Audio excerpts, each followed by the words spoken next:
भारत के बंदरगाह। इस श्रृंखला में आज सुनते हैं कार्यक्रम चेन्नई बंदरगाह।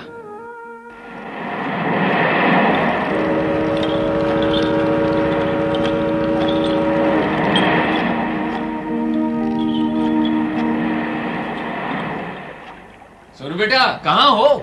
अरे ये क्या, जहाज के डेक पे खड़े हवा का मजा ले रहे हो? हाँ चाचा जी, चारों तरफ पानी ही पानी।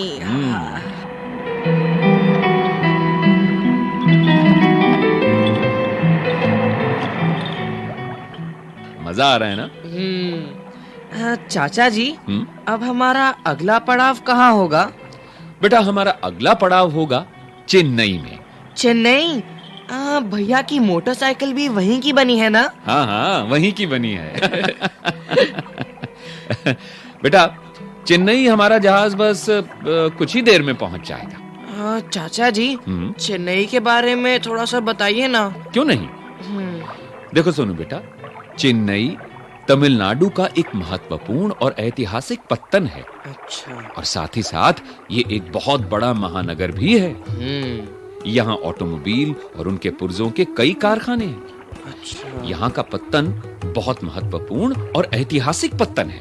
इसका मतलब पत्तन के अतिरिक्त ये एक औद्योगिक नगर भी है। हाँ, ये तो मैं कहने ही वाला था बेटा। जानते हो, यहाँ ट्रक, ट्रैक्टर, कार, दोपहिया वाहन, वाहनों के पुर्जे, खेती बाड़ी के औजार, रेल कोच फैक्ट्री, साइकिल, कपड़ा आदि बनते हैं। अच्छा। और इनको यहाँ से दूर दूर भेजा जाता है। चाचा जी, मैंने सुना है कि यहाँ फिल्में भी बनती हैं। क्यों नहीं बेटा, चेन्नई भारत के मनोरंजन उद्योग का एक बड़ा केंद्र है। अच्छा। चेन्नई में फिल्म जगत के बड़े बड़े स्टूडियो भी हैं। और इस समय यहाँ सूचना तकनीक को बहुत बढ़ावा मिल रहा है। चाचा जी, चेन्नई में और क्या क्या है? भाई, चेन्नई को दक्षिण भारत का द्वार भी कहा जाता है। अच्छा। क्योंकि दक्षिण की सभी भाषाओं और कर्नाटक संगीत का ये एक बड़ा केंद्र है। अक्सर इसे भारत की सांस्कृतिक राजधानी भी कहते हैं। और ये तो तुम जानते ही हो कि तमिलनाडु की राजधानी तो चेन्नई है ही।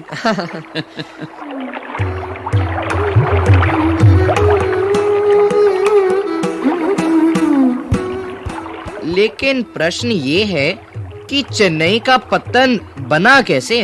भाई, ये जानने के लिए हमें इसके इतिहास में जाना पड़ेगा। सन 1599 में ईस्ट इंडिया कंपनी बनी। हाँ। और सन 1611 में सबसे पहले ईस्ट इंडिया कंपनी के लोगों ने भारत के पूर्वी तट की यात्रा की। इससे अंग्रेज व्यापारियों का भारत में आगमन शुरू हुआ। और अंग्रेज सन 1625 तक चेन्नई पट्टिनम, पुलिकट झील और कृष्णा नदी के डेल्टा में कई कारखाने स्थापित भी कर चुके थे। अच्छा। तो भाई, इस प्रकार अंग्रेज चेन्नई के तट पर पहुंच गए। फिर सन 1639 में फर्नांडिस डे, जो अंग्रेजों की ओर से मुख्य भूमि व्यवस्था अधिकारी थे, उन्होंने चंदरागिरी के राजा श्री रंगाराया से बातचीत की। अच्छा। और फिर अरमगाम के स्थान पर अपनी बस्तियों को बसाने की जगह की उनसे अनुमति भी प्राप्त की। हाँ, नारीमेट के स्थान पर उन्होंने सेंट जॉर्ज का किला बनाया। अच्छा। पहले जॉर्ज टाउन के क्षेत्र को व्हाइट टाउन कहते थे, यानी अंग्रेजों का शहर कहते थे। इसके उत्तर की जगह को भारतीयों का नगर या चेन्नई पट्टिनम कहा जाने लगा। चाचा जी, बंदरगाह को फिर भूल गए क्या? अरे नहीं भूले बेटा, नाराज क्यों होते हो? ये तो बंदरगाह बनने से पहले की भूमिका है। देखो, बंदरगाह के स्थान पर कई मछुआरों के गांव जैसे थिरुवेलंकनी और पुरसा वड़क्कम, इंगमोर, मेलापोर, इन जगहों पर अंग्रेज व्यापारी जहाजों से आते जाते थे। अच्छा। तो भाई, जहाजों से सामान उतारने और जहाजों में सामान लादने के लिए जगह बनाई गई, यानी जेटी का निर्माण हुआ। जेटी? हाँ।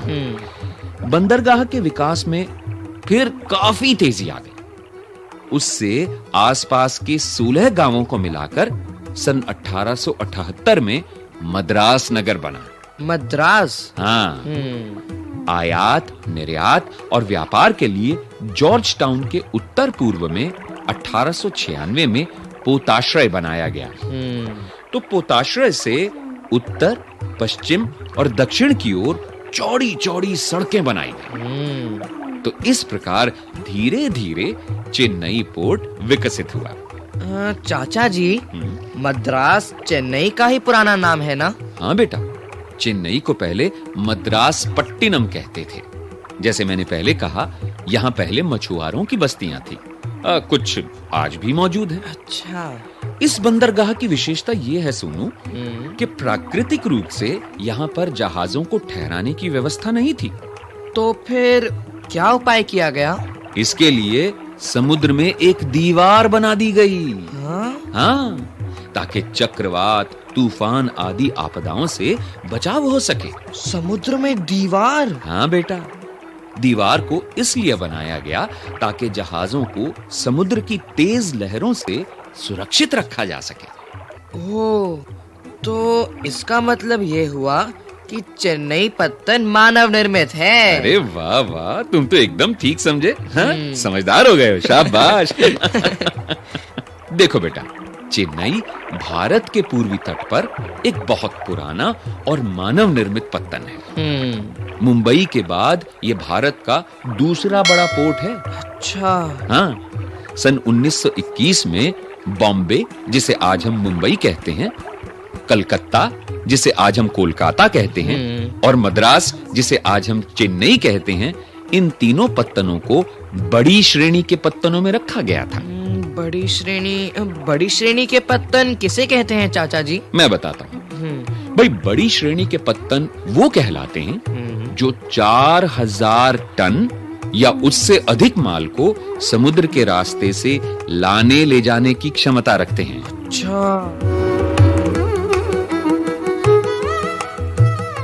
अच्छा भाई, लो, अब हम चेन्नई तो पहुंच गए।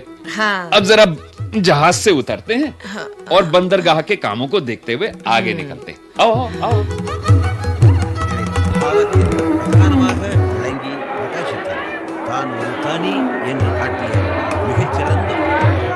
जरा संभल के। ये देखो, ये सामने देखो, कितनी बड़ी क्रेन है? और इस क्रेन को देखो, जरा ध्यान से देखना, कितनी सावधानी से क्रेन ने उस कंटेनर को उठाया है, माचिस की डिबिया की तरह। और देखो कैसे क्रेन ऑपरेटर उसको घुमाते हुए ले जा रहा है। और देखो कितने ध्यान से उसने ट्रक पे उस कंटेनर को रखा, एकदम सटीकता से रख दिया। देखा? ये तो बड़ा मुश्किल है। ये मुश्किल है और बहुत ज्यादा अनुभव की जरूरत होती है इस काम को करने के लिए। हाँ? आओ आगे चलते हैं। चाचा जी, हम चेन्नई में हैं, लेकिन चिराग तले अंधेरा कब तक रहेगा? सुनो बेटा, मैं आपकी बात समझा नहीं। चाचा जी, चेन्नई में होते हुए भी मैंने चेन्नई को तो देखा ही नहीं। ओहो, तुम फिक्र मत करो, बस अभी पोर्ट से बाहर निकलते हैं। हाँ। और उसके बाद हम तुरंत शहर देखने चलेंगे। हाँ, चलिए। आओ तो सही। लेकिन बातचीत का ये सिलसिला जारी रखना। हाँ।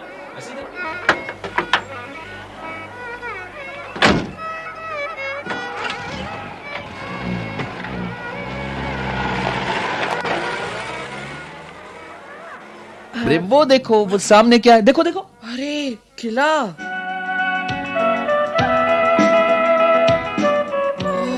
इसे किसने बनाया था? बेटा, ये किला बनाया था अंग्रेजों ने अपने रहने के लिए। इतना बड़ा रहने के लिए? हाँ। ओह। अंग्रेजों ने सबसे पहले अपने रहने के लिए फोर्ट सेंट जॉर्ज बनाया। आज इस किले में राज्य का सचिवालय और विधानसभा एवं उससे संबंधित कार्यालय स्थित हैं। अच्छा। यही नहीं, इसके एक हिस्से को संग्रहालय भी बना दिया गया है। कितना सुंदर किला है। चाचा जी, वो साथ में चर्च है ना? हाँ बेटा, यहाँ सेंट मैरी का चर्च और सेंट थॉमस कैथीड्रल भी 1896 में सेंट थॉमस दिदमुस के गुंबद पर बनाया गया था। अच्छा अच्छा। सेंट थॉमस जो थे ना, वो ईसा मसीह के शिष्य थे। देख लिया ये सब? हाँ? तो अब आगे चलें। हाँ। दो और बड़े ऐतिहासिक मंदिर देखने। ऐतिहासिक? हाँ। कितने पुराने हैं चाचा जी? बहुत बहुत पुराने हैं। लो, आ गया पहला मंदिर।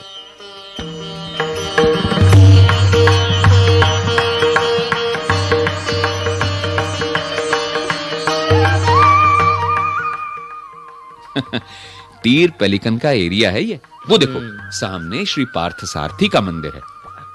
इस मंदिर को 8वीं शताब्दी में पल्लव राजवंशजों ने बनाया था। 8वीं शताब्दी में? हाँ। और तब से हजारों लोग हर रोज यहाँ दर्शन करने आते हैं। और चाचा जी वो दूसरा मंदिर है मायालापुर, बस थोड़ी सी ही दूरी पर है। लेकिन इस दरमियान एक और मंदिर है, वो देखो सामने, कपालेश्वर का मंदिर। चाचा जी दूर से ही दिखाएंगे?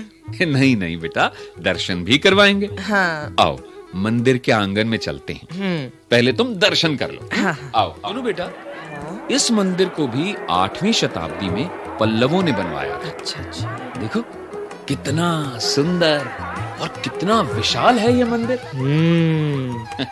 यहाँ श्रद्धालुओं का सुबह से लेकर शाम तक तांता लगा रहता है। हाँ। और हाँ, मार्च के महीने में यहाँ वार्षिक मेला लगता है। मेला? अच्छा। और ये जो दोनों मंदिर है ना, ये तट के साथ ही बनाए गए हैं। अच्छा।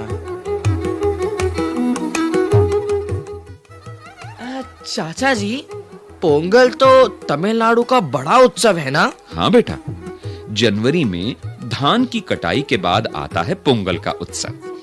और ये तमिलनाडु में बड़े हर्षोल्लास के साथ मनाया जाता है। चाचा जी, पोंगल में तो बड़े स्वादिष्ट व्यंजन बनते होंगे। भूख लगी है तुम्हें, है ना?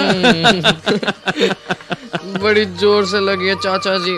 अच्छा चलो, वहाँ सामने चलकर सांबर वड़ा खाते हैं। हाँ, मैं तो डोसा भी खाऊंगा। अच्छा जरूर खाना, पहले चलो तो सही। चलिए।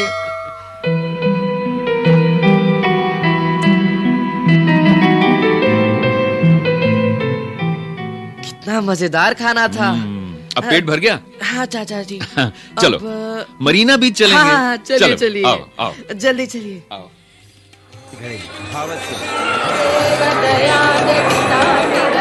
தானே என்று காட்டிய மிகச்சிறந்த ஒரு பாடல்.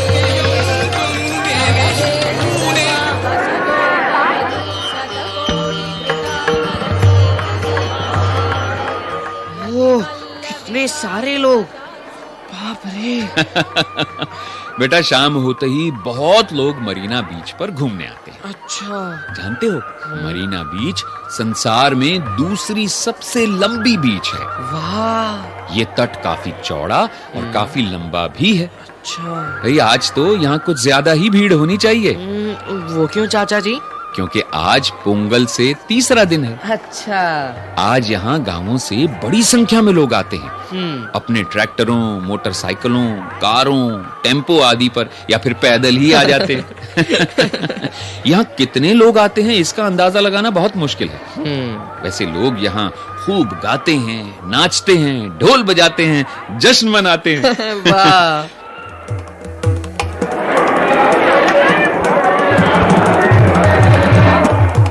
अच्छा बेटा, अब बहुत देर हो गई है। हमें जहाज पर लौटना चाहिए। बेटा जब तक हम बंदरगाह पहुंचेंगे जहाज के चलने का समय भी हो जाएगा। ठीक है। चलो आओ। चलिए। चलिए।